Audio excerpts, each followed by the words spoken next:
Good day guys. What I want to describe in this video is almost utterly unknown, the evidence for a lost civilization in Victoria, Australia.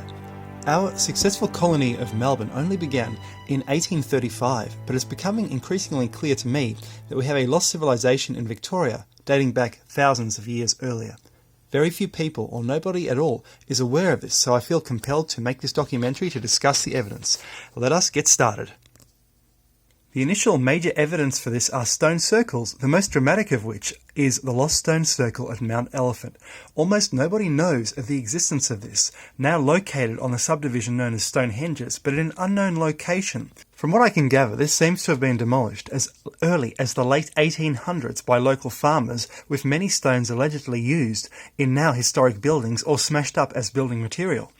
A newspaper illustrator visited this monument as well as other very real locations such as Hanging Rock, and it was printed in newspapers as one of the wonders of Australia. While photocopying this in the State Library, a librarian approached me and we talked about it. He looked at the picture and told me there was no way the Aborigines here, as we know them, would have done something like this and gone to the effort. In fact, the Aborigines told the locals they knew nothing about the circles. He said he thinks the illustrator was trying to make a bit of money about something fake. I didn't tell him that we do in fact have very real stone circles in Victoria, except they are in rather secret locations or on private property, and point to solstices as well as equinoxes, points at which night and day are of equal length. What can a stone circle be used for if not for farming, keeping track of the seasons? And why was the circle known as a Stonehenge? I think the reason is a nested inner ring which would convey the idea of great astronomical sophistication. A Stone Age people, as these must have been, do not simply build something like this without a large degree of organisation as well as division of labour. It is just too much work. The population, too, must have been of sufficient size and sophistication. In addition, there were priest astronomers responsible for the direction of the work, the mathematics, as well as other aspects of the design. Based on my own research, I feel this major circle was built to point to a setting sun point between the two peaks of Mount Elephant, with the sun effectively setting inside the crater itself when viewed from the circle. This would reflect the woodcut. This, if true, would imply major ideas about the nature of the religion which was once practiced here, kind of re-stimulating the fire god of the earth. This is all utterly unknown to archaeology today. It was worship of the summer solstice sunrise, just as at Stonehenge, UK. What was the size of this tribal empire, the people of the Stone Circle?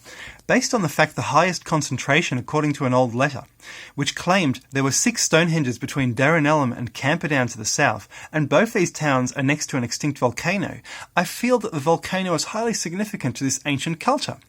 I decided to term this old country of the lake area of Western Victoria the land between two volcanoes, although it is in fact much larger. Across Victoria there are actual remnants of other stone circles, some in secret locations to prevent further destruction. There is something which is an unarguable fact. One cannot have stone circles without some form of proto-civilization. The question therefore becomes, who are the builders? Who were they? How big was the civilization?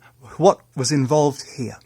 The land feels sacred. While travelling on this vast plain, I felt like I was back in Salisbury Plain, England. The geomagnetic forces exert the same feel, waiting, anticipating for something to happen. Strange. It's part of that eerie feel that people feel at Stonehenge.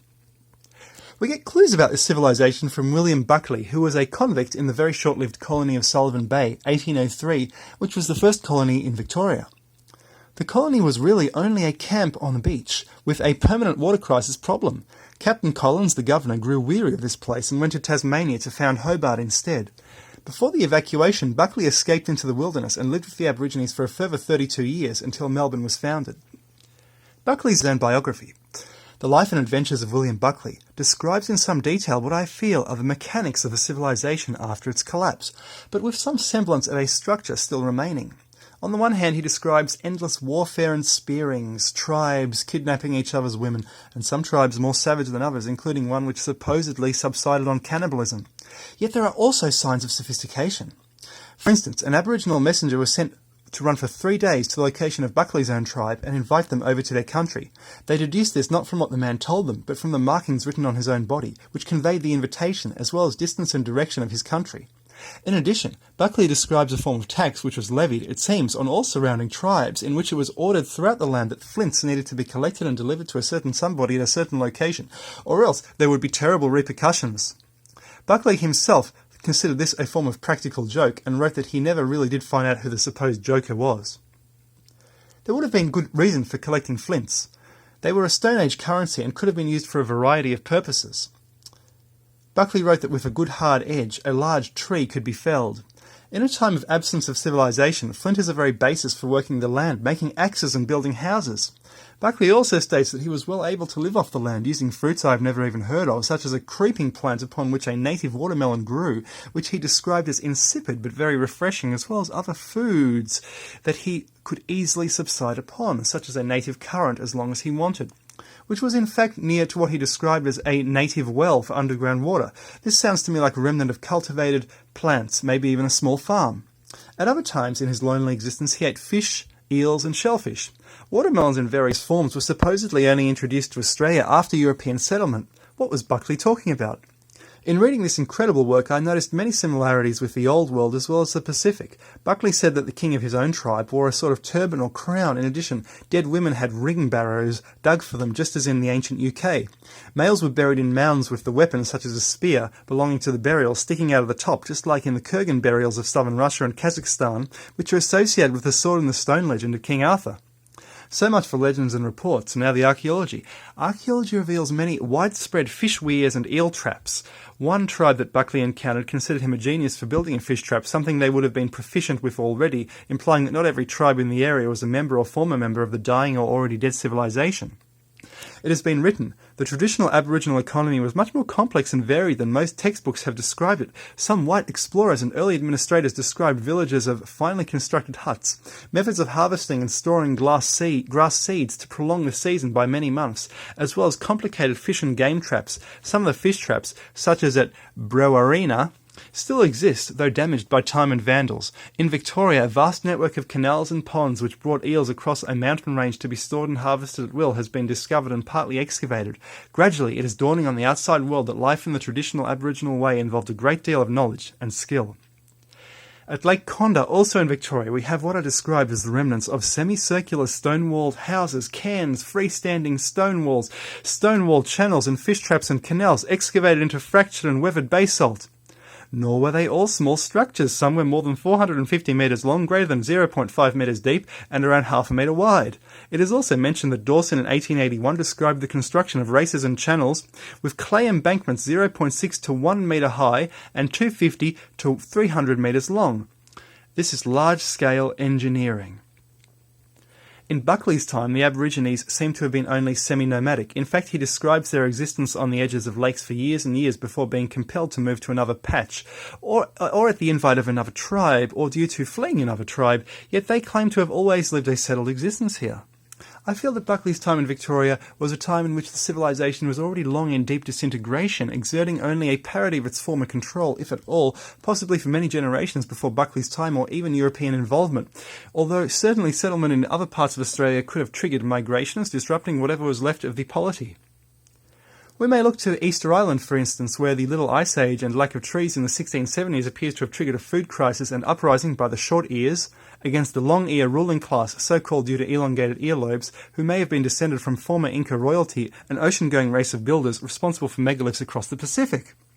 We may notice long ear carvings at the pyramid of Borobudur in Indonesia, as well as the presence of a Mayan-looking pyramid there, unlike other pyramids and temples seen in Indonesia. Ocean currents and winds from Fiji, home of the megalithic race, easily reach the eastern coast of Australia. Since they were already able to spread across the tiny islands of the Pacific, it seems that Polynesians or others could easily have reached Australia, setting up their own kingdoms, which then mixed with the local Aborigines, including a former pyramid and extant pyramid wall, now around an old church in Gympie as evidence. Much of the old world remains hidden in old legends. The tale of three primordial brothers, a typical Indo-European or Asian tale of ancestral progenitors, is told by Queensland Aborigines. Why then did these kingdoms not survive, unlike the Pacific kingdoms? Firstly, we know nothing about the builders of Great Borobudur in Java, yet evidence for their existence remains. How then should we know anything of the lost kingdoms of Australia, a land subject to terrific drought and the ravages of El Niño, where we can easily have 7 productive years followed by 7 years of no rain at all? Here is a tribal chief from the Mount Elephant area. He was called King Jack, photographed in the 19th century, the last of the kings of the area. The idea of a monarchy in the area is rather interesting and relates to the Pacific. Victoria is not the only stone circle location in Australia. It seems we have a good many attempted colonies as well as successful ones which eventually died away in ancient times. It's recently been brought to light. There was a circle also seen in New South Wales at Mullumbimby on a scale of Avebury with a serpent pattern which relates to the Serpent Mound in USA as well as Avebury in UK. This was the ancient megalith culture at work here in Australia in organised settlement. The evidence is becoming quite strong in this respect. Just who they were is quite unknown.